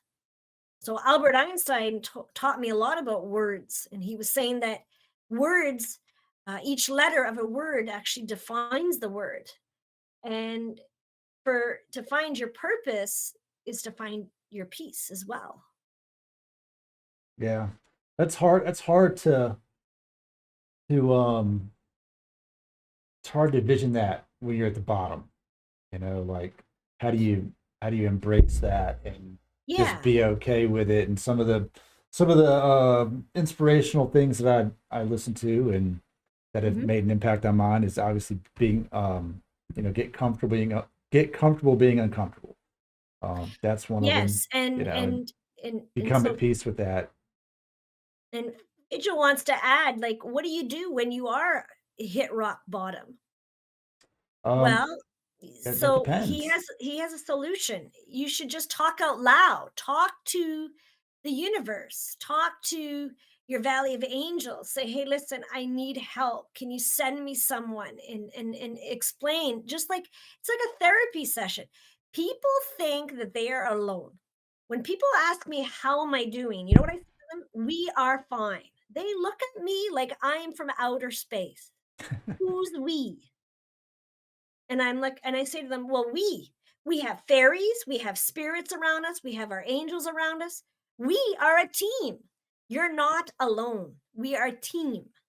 And so I think I should just be removed from the whole vocabulary. Okay. When you say I, you're saying the logical side, the ego, I, because you believe that you're just one. And it's not true. You are a we. So if you're having challenges, depression or alcoholism or anything that is keeping you from not fulfilling your life, talk to the universe. And if you believe in God, great, talk to God. I still believe in God, even though I was uh dragged through the mud with Roman Catholicism. I believe in God. I do believe in Jesus, but they told me at the Catholic system that I can't believe in Jesus because I'm not Catholic. Well, that's not true. You believe what you want to believe. So, because I met him. Hey, I met him. I know a lot about Jesus. He's a really nice guy. He's actually very funny. So, so and this is what I always tell people. People say to me, "Well, I don't believe in angels. I don't believe in in God. I don't believe in like the universe was made and stuff like that." Well, when someone is sick, what do you do? What do you usually normally do? It's a good question. I mean, everyone does something different. Everyone reacts differently. Well, majority usually pray, or they usually say, "Hey, listen, I If they're really, really religious, need your yeah. help." So, like, who are you praying to? You must believe something. Right. Yeah. Well, they believe that So, and we don't something interacts with it. we don't say praying because a lot of people they relate that to religion. So just talk out loud. Someone is hearing you. A ghost, a spirit, an angel, a fairy, somebody that's visiting this shifted reality. So just talk out loud, and you know what? Someone will help you. They'll come. And there's a sign, there's always a sign, but you got to be living in the moment. If you're rushing and you're like driving fast and you're not even able to eat lunch, you're just rushing, you're not going to see the signs. So you need to slow down, Right. you Well, know? that's something that I brought up in a previous podcast too. Like with so much input and so much stuff happening constantly, you could almost you could put you could land a spaceship down the street and people wouldn't even be phased by it. It wouldn't even matter. We live in a world right now where you could put just about anything in front of somebody and they're going to be just it's hard to believe, right? And we're Oh just so yeah. distracted and everything's there and it's like it's so crazy to me. You can come out and just tell us whatever story it is and we're just like, yeah, okay, whatever. We're just self-absorbed and it's Yeah, very we're interesting. in our own little drama world. And it's interesting you said this because when so when I'm in the airport and it's very far for me to walk, there's an airport that's so far to walk. It's the Minneapolis airport. It's so long, like, and of course my gate's all the way at the very end, of course, Right. right? Of course. So I take one of those kind of like they're like a go-kart. What do you call it? Like a golf cart. Okay. So I'm sitting on this golf cart. You would be shocked to see that people, they don't move. They don't even know that this huge cart is beside them. And it's shocking to me. I'm watching the people, they don't even move because they're not there. They're not living in the moment to feel that there is a cart beside them, or they just they're just so out there worried about traveling. Am I going to get my flight? That they don't even see that they're blocking a huge cart like that. It's just Right. it's mind blowing. And of course, I see their auras, and their auras are like, I don't know where they are, but they're not living in the moment. They're somewhere else. And so when you are somewhere else and you're not living in the moment, you don't remember. Okay. The other thing is you get into accidents. You might sprain your ankle because you're rushing. You might get into a car accident because you're not focusing on the road, things like that. And so it's very important that you live in the moment so you can see what the universe is telling you and showing you. Now, you made a good point about the senses, okay? So how you live in the moment is the senses, is those five senses that everyone talks about, right? Well, Albert Einstein told me there's two more that we don't really talk about. And it's called, one of them is called the invisible vibrational energy. When you go to a party or when you go somewhere, you feel the energy. Well, you would hope. And so you can feel if there's something not right, and that's your intuition. And so that should be another sense. Okay. The other sense is your environment. Is the environment cold? Is it hot? Is the intuition of the environment good? Is it bad? Is it dark? Things like that. So we don't just have five senses, we have more than that. It's just Yeah. we focused on only the five. So if you want to live in the moment, you gotta tap into all those senses. And that's how you know that you're living in the moment. It's a good point. I mean, you definitely, there are certain situations where, especially if there's a bunch of people around, that you can, that, you can feel something else for sure. Like there's something Yeah. else going, whether it's tension, you can feel tension for sure. Like, if Yeah. you're in an area where something is about to happen between two people, like you sense that. You're like, this is about to go down right now. And in the feeling that you get inside your body is very real, and the Yeah. and opposite is and and you gotta listen to your body. Okay. Like, for example, if you have a knot in your stomach and you're not feeling well, like, oh, and you have to go to some kind of event, you're like, oh my God, my stomach is killing me. You know what? I'm gonna just take some medication. Well, that's the universe telling you to not go to the party. There's something, either there's going to be a car accident, there's someone that you shouldn't meet, there's something that's going to happen. So, like, you really have to listen and accept and trust the universe. Okay. There's a reason why your body is telling you something, or there's a reason why you're stuck in traffic. People get so upset about things, and people they take do. things way too personal. They Yes, just they take things do. way too personal. And I always tell them, well, you don't know what's behind that. There, mate, you're mate, because there's a part-time runner, and I call him a part-time runner and a part-time valley guardian angel. And this angel kind of coordinates everything. So when you bump into someone at the grocery store, when you meet people and you do networking, when there's opportunities, this runner synchronizes everything. So this runner goes to the other table in the Valley of Angel and says, "Hey, I need you to like, I need this and this and this. Can you help me?" And they're like, "Okay." So then they coordinate how you meet.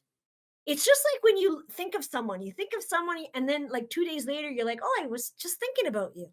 It's because your runner angel, part-time runner angel, they knew, and they are showing you that the universe is synchronizing, and they're also telling you that we get you and we hope that you see the signs.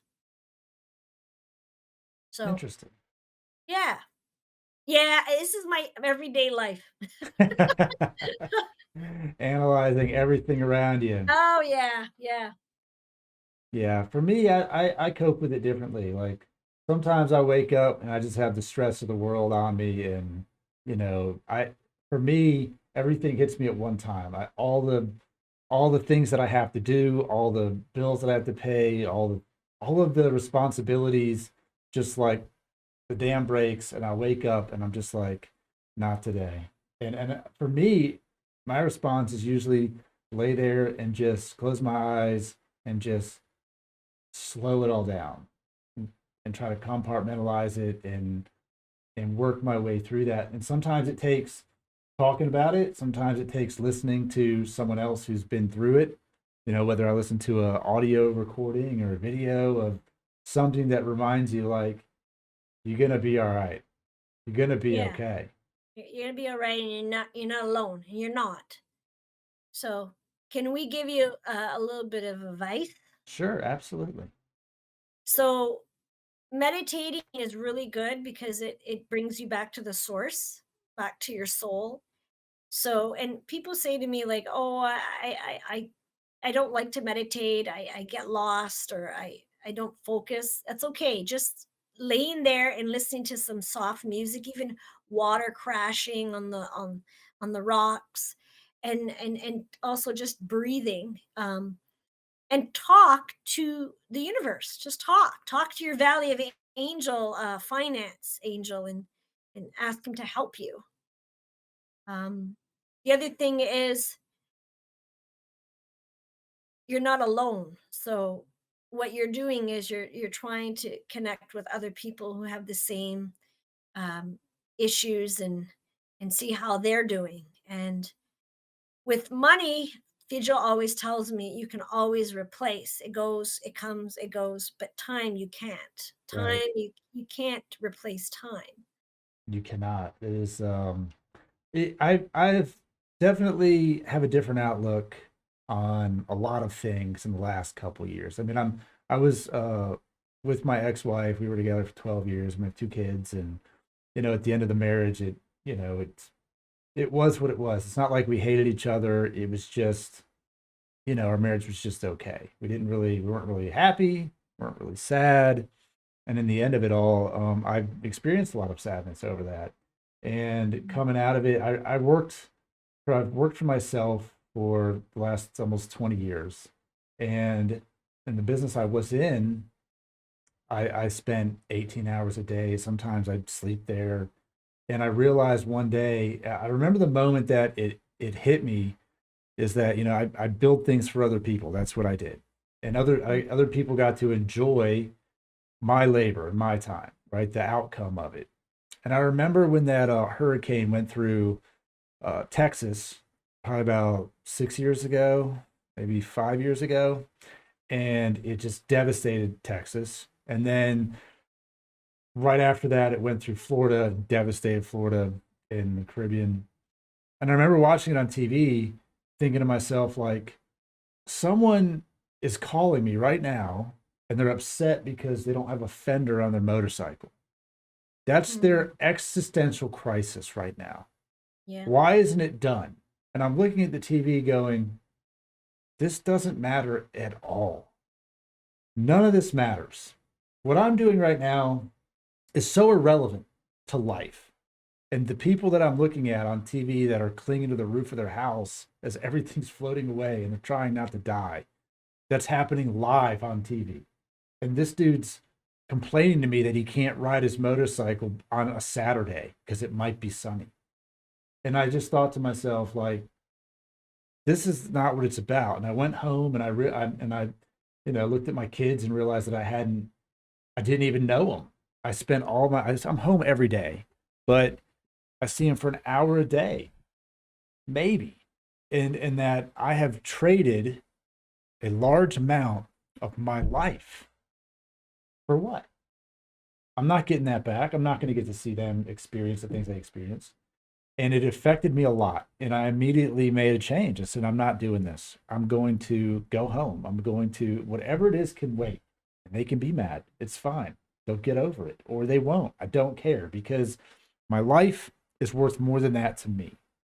And I've taken that and put into a lot of things. My ex-wife was more of a keep up with the Joneses type of person, and we had a pretty decent lifestyle. And I remember sitting in the house going, none of this matters. This doesn't matter to me. And I told her, as she had, pictures on the mantle of everything, kids, the dogs, the family stuff that all looks so happy. And I said, these are all, to me, I just see these as your trophies. These are your trophies of things that you've accomplished, but you're not here. It doesn't, you look at it and go, none of this matters if you're just here by yourself at the end of it. If no one's around, they're just little trophies that you've accumulated through your life, and it's not real. And I'm more interested in what's real, the relationship that we have with each other, our kids, because all of this is irrelevant. It's four walls, at the end of it all. And, when we got divorced and I moved out of the house, and it was a very sad and dark time for me. And I reflected a lot on it. And I didn't want to be by myself, and I felt very alone.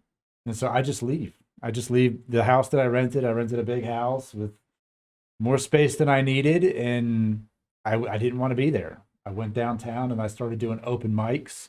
I started doing stand-up comedy and being around people who were funny and telling their jokes or their stories. And I surrounded myself with that. I would go 4 or 5 nights a week, as many times as I could, and I would surround myself with it. And I enjoyed it, and I met people there, and I had an outlet to talk, and I would go up and do stand up, and it was, sometimes you would just bomb. It didn't matter to me. I didn't care. And I let go of a lot of judgment. And that was something that is hard for people to do. And I listened to Gary Vaynerchuk a lot, and a lot of it is just stop giving a fuck about what other people think. And if you can do that, you will have a better life, and stop selling your time. Like, I've been self-employed so long, and right now I'm going through this massive change in my life where I gave up a job and career that I did for 18 years, and I knew it, and I was good at it. But the problem is that I didn't want to sell my life anymore to that job. And so I have less money, I have more financial burdens, and I'm most of the time happier, and it is stressful, and it is difficult to do. And sometimes you feel very alone. I mean, I work from home. I spend a lot of time alone, and the person that I wanted to spend my life with is having, her own crisis. And it's so difficult to get through that. And what I'm trying to get through with this is that there are things in life that are more important, and time is the one thing that we take for granted, and yet we're told how to spend it all the time, every day. And you look at them, they go, well, maybe you should just go get another job. Maybe you should just go work for.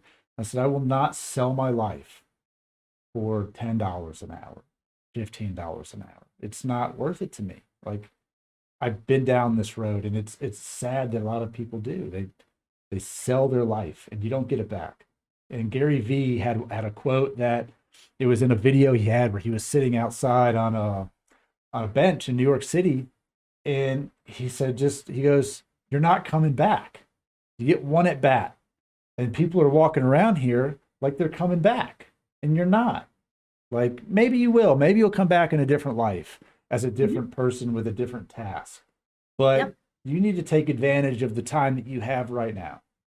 And a lot of times we don't. Yeah, uh, I've never been married in this current life, but, I have similar challenge with judging. I don't judge people, but I because I can see their aura, it's very hard for me to tell my story and to help people because they're judging me right away, and they sometimes they have harsh things to say, and so like, and I do have a guardian angel, and he does tell me, like, don't worry about what they say because that's a reflection about them. Right. It's just we live in a logical world where people actually are happy when they're being mean to others. That's true. That is, there are people who get immense joy out of it or So if satisfaction. I think the key, what you did was amazing. You seeked support and you were able to tell your story. And that's why when I told my story, the first time I told my story, I was bawling my eyes out. I couldn't tell it. I couldn't tell it, and let alone write a book about it. But it's my journey, and it helps people to understand and connect if they're having the same issue. A lot of people that come to see me are very lost. They're very lost as they don't know who they are. Right. And when I ask this question, I'm like, "Are you happy?" People actually look at me and say, I think so." And I'm like, "Okay, well, that like if you have to think about it, then you're not happy." So, Yeah. I and mean, that's and true.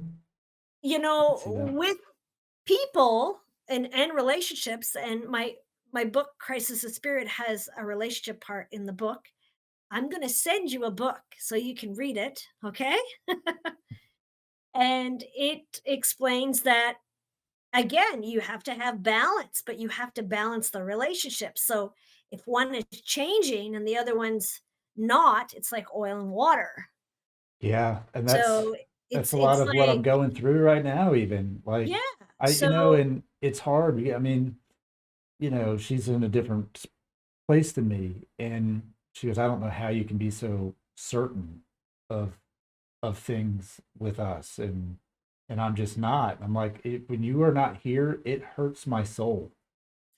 yes, Like, and I'm it's a sure it different type does. of pain. Yeah. Like, to think about that, like, the connection that you have with certain people is very different. And I met somebody when I was getting divorced. I met a woman that, out of just sheer coincidence, that we were in the same place, Ooh, for two completely part-time different runner. reasons. And, we connected, and, I talked to her a lot when I was going through the divorce. And at the end of it all, she felt kind of responsible.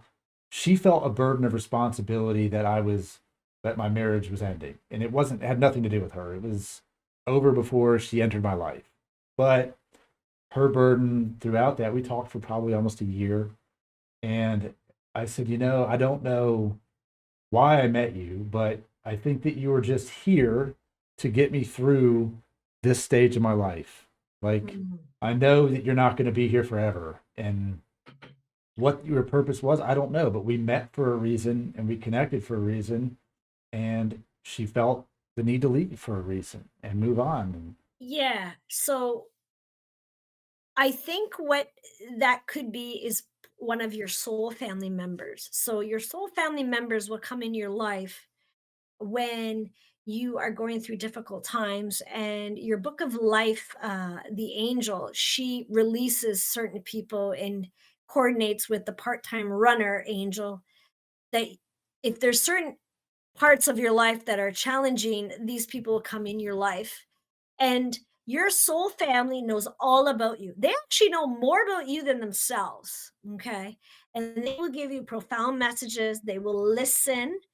And it's like you're in a zone. Like you could be with this person and there's nobody around you, but there could be like a whole shopping mall around you. And so that could be your soul family member.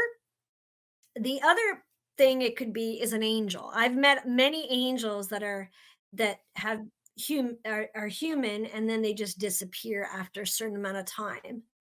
And those angels are have been recruited by your valley of angels to just help you, and they become human, like, in the movie City of Angels, Nicolas Cage, he decides that he's going to be a human angel, and he helps that one doctor, Meg Ryan. So, and then there sometimes these angels that look human, and they feel like, have the same abilities as us, but they have rare diseases. Okay, they have rare diseases, and they pass away, or they just disappear after a certain amount of time, and you can't find them. That's how you know they're angels. But you, me, everybody has a team working for us, and we just have to reach out to them. And Yeah. it's very hard when you're lost, when you don't know who you are, and when you are very logical, because you want data, you want proof. And even in the medical profession, I told them that it was a miracle that I lived, and they told me, no, it's called spontaneous healing. So there's always another word that the logical Right. community has. Yeah, you have to put something there. I know there are things that I do that defy logic all the time. I'm like, nah, I just I follow the feeling. And that the woman that I met, I remember vividly. Like I was place I was at, I was about to walk out the door and I Hmm. saw her and I just said, I need to talk to that person. I need to Yeah, talk to you. And I walked up to her and I said, can I talk to you for a minute? And she yeah, was like, yeah. And I was like, and we sat down and yeah. we were chatting and I was just like, I feel like I just needed to talk to you. And And you I don't know probably why. felt like, I feel like I've known you. We definitely had Yeah, I don't know if it was like a feeling of knowing that person, but it was just a feeling of comfort and a good. feeling of just that person was, I was looking for something and that person was the person that was there. And it was very odd. I've never felt like that around another person Yeah, so in I that. And I so think it was yeah, interesting. I think you met one of your family members from your soul life, and that's great.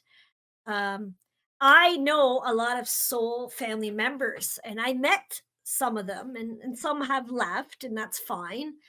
Um, but if you know and you met someone that resonates with you, and you can just tell them everything, and you just like are so comfortable, and it could be even strangers, like, all of a sudden, right?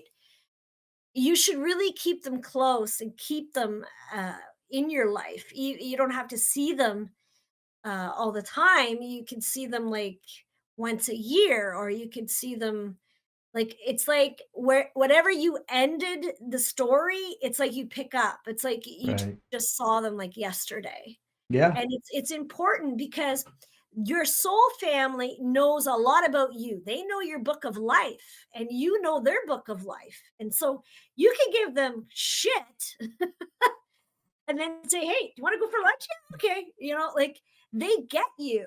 They Right. get you so much that they know what to say to you and how to help you. And that's what they're mainly here for. Their main purpose is One of their main purpose is to help their soul family members.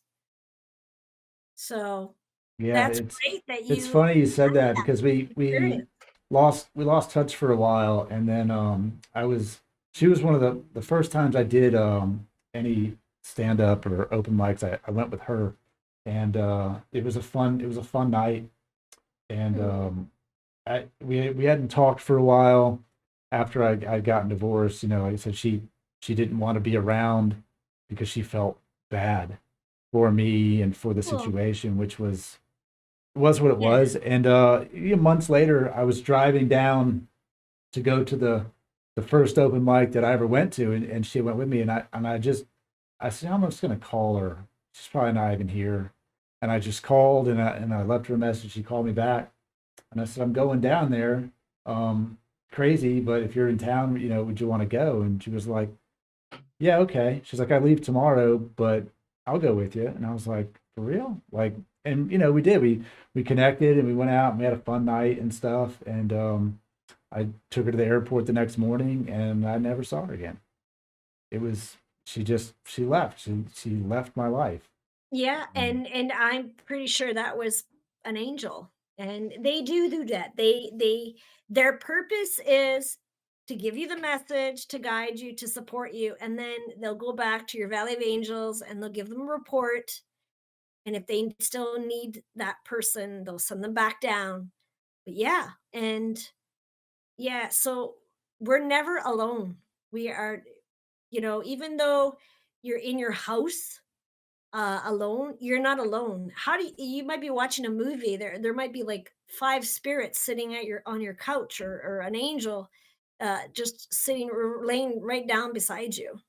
You just, like, this world that we live in is called the learning world because we have to learn. We decided, hey, we're going to conquer that world, we're going to fix everything. Of course, in heaven, we think we can fix everything. And then we come down here and then we have egos. We have like people that are violent. We have other egos. And it's like, oh my God, what was I thinking? And so support is like the best thing that you can give someone, and just listening to yeah, someone, and I not just agree. listening to hear them and to remember things. Like, it's great when you have a conversation and then that person brings up something that you said to them like last year because they were listening. They were living in the moment to hear you. Yeah, And so I believe, and in heaven, they call everyone here pre-angels. free angels. And in my books, I don't call people people or persons. I call them a pre-angel. Okay, And it's because in heaven, they call us all pre angel, even the ones that have taken a different path of violence, or probably like a lot of self destructing things they've done to themselves and to others. Um, they're still pre angels. They're just listening and following the ego, the logical side. okay, Yeah. interesting. Hmm. Interesting take on it. I know like I said, there's certain people in your life that you meet that you just can't explain why they Hmm. mean so much to you, and why that feeling is what it, like other people come and go, and I try to explain that, like the relationship I have with the person in my life now. It's like a lot of people come and go through your life, and some of them you just got to hang on to. Yeah, you just, some of them, they're just there for, just for you to for them to give you messages and for you to listen to them. That's, Yeah, maybe that's all they're there for. There's always a reason why certain people come into your life, and some will stay forever and some will just be there for a glimpse. right. And that's where you kind of like wonder, like, were they an angel, were they even here? And that's okay to wonder, and you just thank the universe, and when you do that, when you thank them, you're trusting the universe, and more things and more opportunities and more positive things happen to you. Yeah, I mean, I know we've definitely been there a lot for each other and through ups and downs, and when that person's around, things, the optimistic side of it is much greater. When that That's person isn't awesome. around, it's harder to get through that and go, well, I don't know. Like it's I feel like that person's on my team, and you don't have it. So some people I fill themselves with a lot of superficial relationships, people that Mm. are just there for the attention, or they're just around just to, hey, like I like that. like I'll put it this way. This is something that came up to me the other day, and I thought about it a lot, and that's the word sorry. Mm, When you read the word sorry, and when someone tells you they're sorry, to me that word is very empty. mm. It feels empty to me.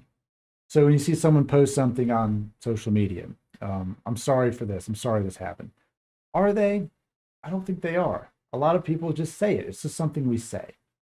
And I've come across this idea where you just stop saying sorry and replace it with thank you, with thanks. Yeah, It, and yeah, and a lot of words, the energy has changed. right, Sorry is not a word that people uh, they hear that all the time. You bump into someone, oh, sorry. right, Like for me, when someone says in the past, when someone says I'm sorry, it meant a lot. Now it's like, like I'm sorry, I just want to say I'm sorry so I could just get rid of it right, and just go on because you're just driving me bananas and I don't want to hear you anymore. right. Or like you did something and you don't really feel bad. You don't feel anything. You just say it because it's what you Yeah. say. And I So yeah, so and I I'm writing a book. I'm writing multiple books, but one of the books is the artificial world that we live in. And one of the things that I'm talking about in the book is the word sorry, how it's artificial now. It's right. not really, it It doesn't doesn't have hold any that. weight. It doesn't it Yeah, it's you a know. very empty word. Is Yeah. how it So feels. yeah, so saying I'm thank you and I'm grateful and I appreciate it and explaining uh out loud why you are grateful, that goes a long way. Right. And I was talking to another friend of mine, and she was having an issue with her son, and his actions and stuff, and he just says, "Sorry, mom, you sorry." But just why don't instead of that, why don't you just tell him like we have a word for what he means to say, and it's called apologize. That's what Mhm. you're after. You're not after the feeling of sorry. That's not what you want. You don't want somebody to go, "Well, how was your day?" "Well, my day wasn't great. I'm sorry." Well, that means nothing. That doesn't that it takes your not great day and just makes it a little worse. You're like, well, fuck, now they're sorry too. Like yeah, that's how I feel about it. Like almost a downgrade. And if you do something and you make someone feel bad or you did something wrong, it's the word you're looking for is apologize. I apologize. That Yeah, word yeah, carries weight. And then you go, I accept that. Like I can accept that. I cannot yeah. accept that you're sorry. I'm sorry. It just means, ah, I did it, and oh well, to me. So, yeah. And So that's how I feel about it. apo Apologizing is different. apologizing equals acceptance to a, Yes, like, right, that's what, like, I learned that with Albert Einstein, and when I tell people that I met Albert Einstein, they just don't believe me, and that's fine, like, that's their choice, but he did say that a lot of words match. So apologizing, A equals accepting. And sorry, it doesn't, it's like it's a very overused word now. It's like, yeah, I'm sorry. right. So, Yeah, that's how I feel about that. And the words of affirmation, the way they make people feel, and the way you respond to them, are very powerful. Like you said, just speaking things out loud is yeah. powerful to an extent. You just say it. And there's another guy that I listened to his story, and he was talking about running. He was running a marathon, had to do like however many miles, ridiculous, 70 miles or something crazy. Oh, wow. And he says he was running with a friend of his, and he says, I can't make it through this. My feet hurt, my legs hurt. And he said, no, just tell your sister, just say it. I'm okay. It doesn't hurt. Mhm. I can do this. Just say it out loud. Just keep saying it, and we're going to get some water and we're going to keep running. And he said, I kept saying it, and I finished the race in less pain than I was when I started. Mm. And there was Yeah, and something very yeah. powerful about speaking that into existence. And that's a huge thing.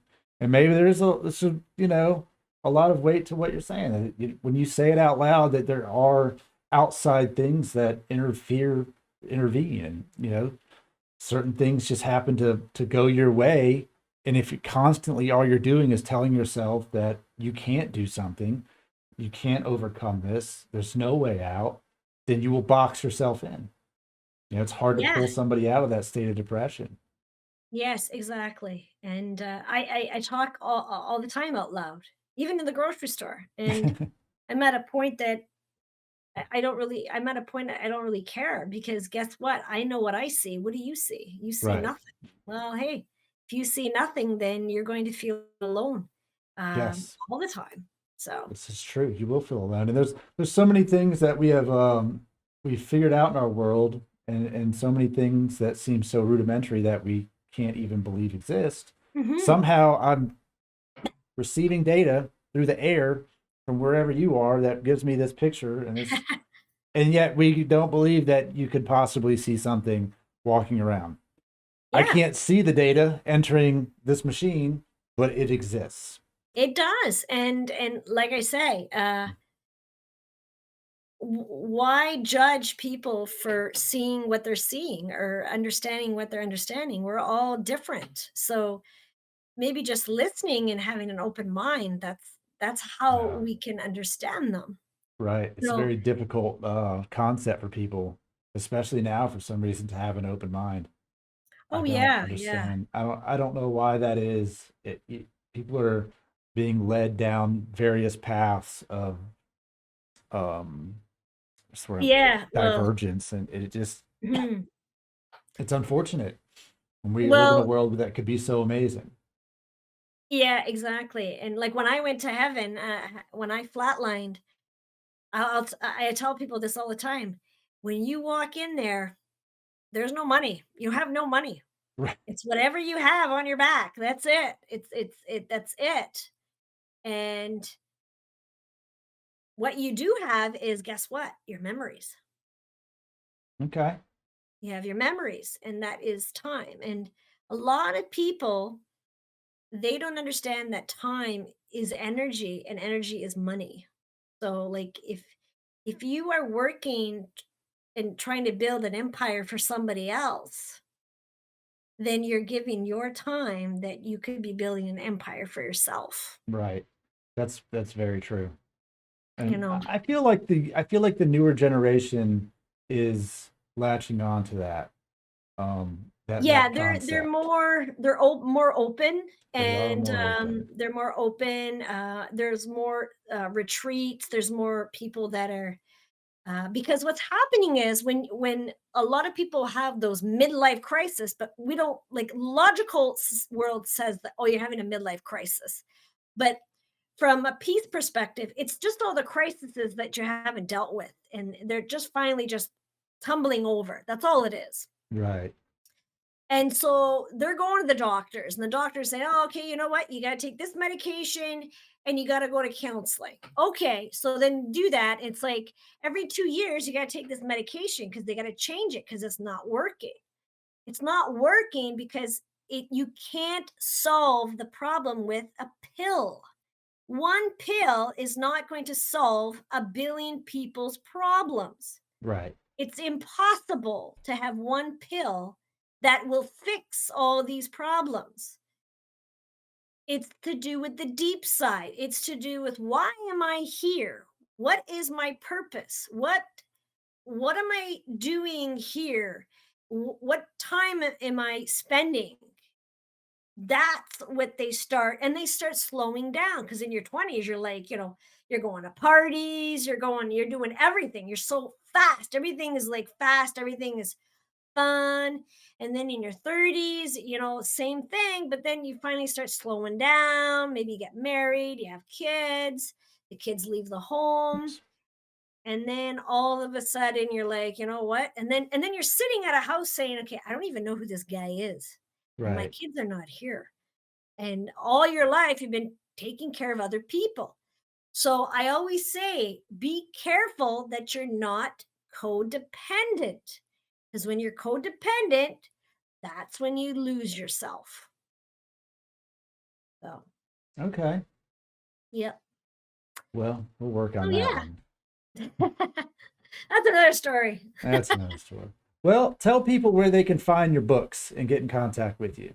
So you can find my books, and I have a couple of them here. You can find my books on Amazon Okay. worldwide.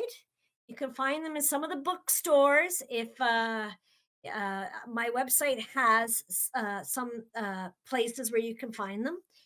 I do have a weekly podcast, and it's on the borderline.ca, and you have to scroll down. And it's called The New Normal. And I channel my guardian angel Fidgal.